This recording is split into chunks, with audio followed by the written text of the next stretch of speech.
Hi, this is Gabi, and I welcome you today from our outpost studio here in Texas. It's mostly because I don't want you to crawl all over my sink inside because today it will get wet. I would like to show you a little bit about blocking uh, our pin loom projects. This is part of our mystery weave along.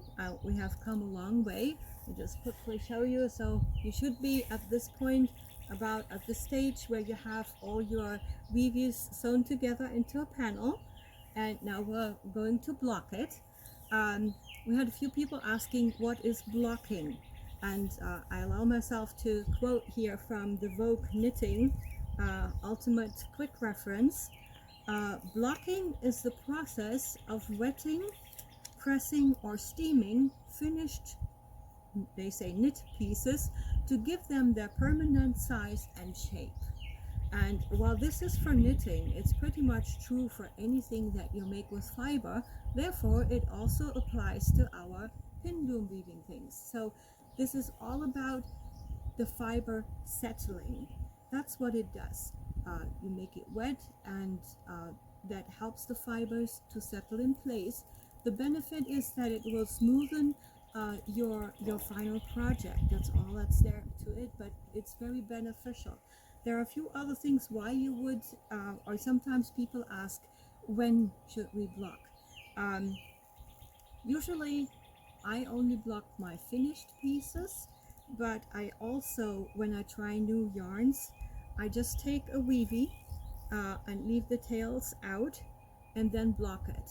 I do this particularly for some of the more natural yarns, like here's some Mad Tosh wool, Manos de Uruguay silk blend, or this is the Hawthorne Knit Picks sock yarn.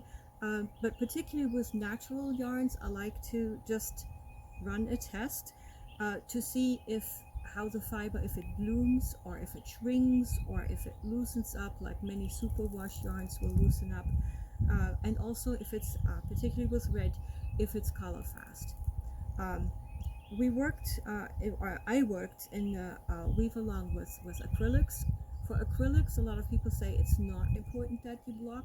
I block it anyway because I still want to give the fabric the chance to settle and loosen up a little bit. So another disclaimer here, I show you the basics of blocking the way I do it. Blocking is for many people a total science. People have written books about it. People do it in very different ways.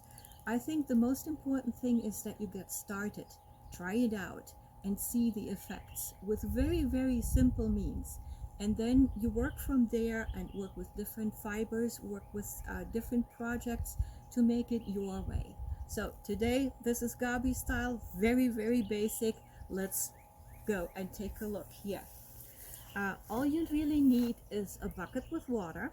This can be your kitchen sink, it can be the bathtub if you have a large blanket.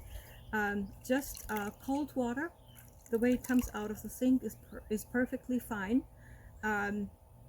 There are a whole bunch of soaps on the market that help you with washing your precious crafts. You can use them, you don't have to. And I just have them here for display. This is this huge Orwurst paste. It was recommended to me by a professional weaver, and I don't know if they mean it by now come in smaller packages, but this one is probably a lifetime supply. It's a very mild but efficient soap that you can use with a lot of fibers. It's very popular with professional weavers, but again, this is like a lifetime supply. The other thing is you have to rinse it. Very popular are, for example, this Eucalyne, or there's another one called Soak.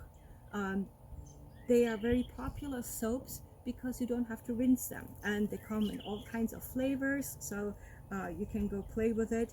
I mostly use this one right now, and my weavies go flying, but that's okay. So I just put a little bit of the Eucalyne in here, Another disclaimer is that none of the things that I show you today are, you know, there's no support, or I'm not using any of these things because I'm sponsored. This is basically just what Gabi has in our kitchen, and here we go. So just put a little bit in. Again, this is optional. Just plain water will do, because what you want to help the fibers to move. That's all you need. I'm using my panel, the hexagon panel from the Weave Along, and all I need to do is put it in here. Can you see this? You can come a little bit closer. So basically just put the thing in. And one thing I want you to do, which is even more important with natural fibers, just tap it like this, okay? So don't wring it or don't squish it, just tap it gently like this. Even more important when you have wool, because if you wring it or if you have too much motion, it actually starts felting, which can be desired, but in general, when we block, we just want to help the fibers to settle. And I'll wait a few seconds until that airplane overhead is gone. So, and you can just let it sit like this for about, I do a minimum of 20 minutes. Sometimes I do more, sometimes, no, I don't do less. I do 20 minutes or more. And once in a while, just go and tap it, okay? You can talk to it too in the meantime, but most importantly, just tap it. And depending on the yarn, can you come closer? You can already see how it soaks up the water and kind of starts to settle, and that's exactly what we want, okay? So, and this is acrylics. This is Karen Simply Soft, but it's happy to be blocked too. So let's soak that, and in the meantime, we prepare to dry it off.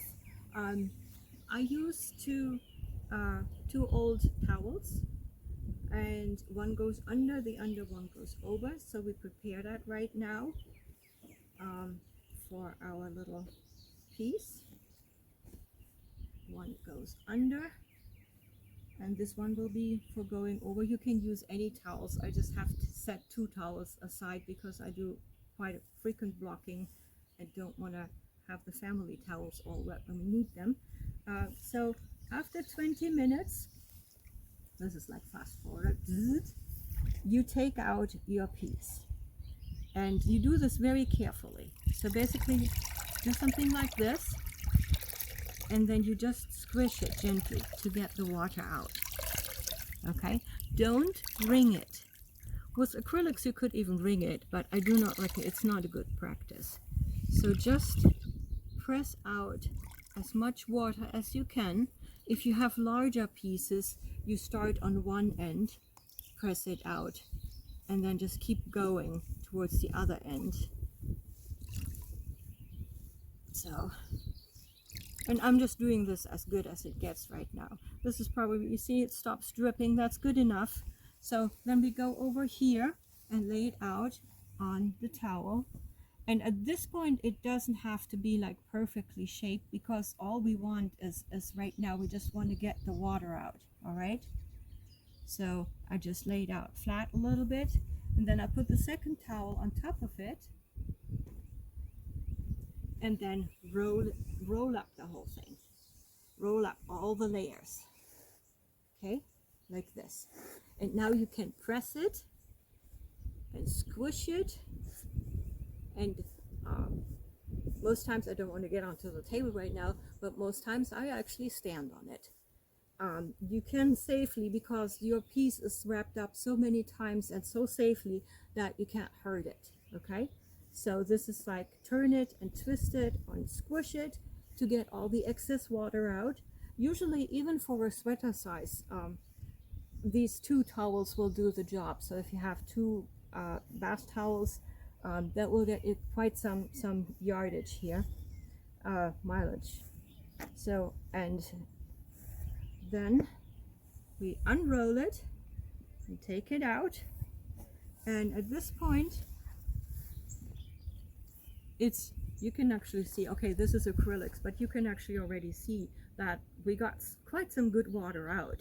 What you want to do last is put it on a laundry rack, or if you don't have a laundry rack, you can um, put a dry towel on top of your bed and then put your weaving on top of it. And you can go as fancy as buying some blocking mats or play mats, and then lay your piece out flat. Um, you can get extremely fancy, and there are these blocking pins, but you really, for the projects that we're doing with our pin looms, we really don't need them. Even knitting companies, they say, okay, once you get into lace knitting, you really need to have those blocking pins, and they come in handy, but you don't have to have them from the start. This is why I'm showing you all of this today. Start very simple, very basic, and then explore it, and then take it from there any way you want. So at this point, it only needs to dry, and I stretch it out a little bit, but not much, and you can already see how nice and flat it got compared to before, and how the fiber settled, and that is really mission accomplished. All right, so that's all there is to it. That's an introduction to blocking for pin loomers. I hope you enjoyed it. Ask any questions that you may have, and I hope to see your blocked projects online very soon. Cheers!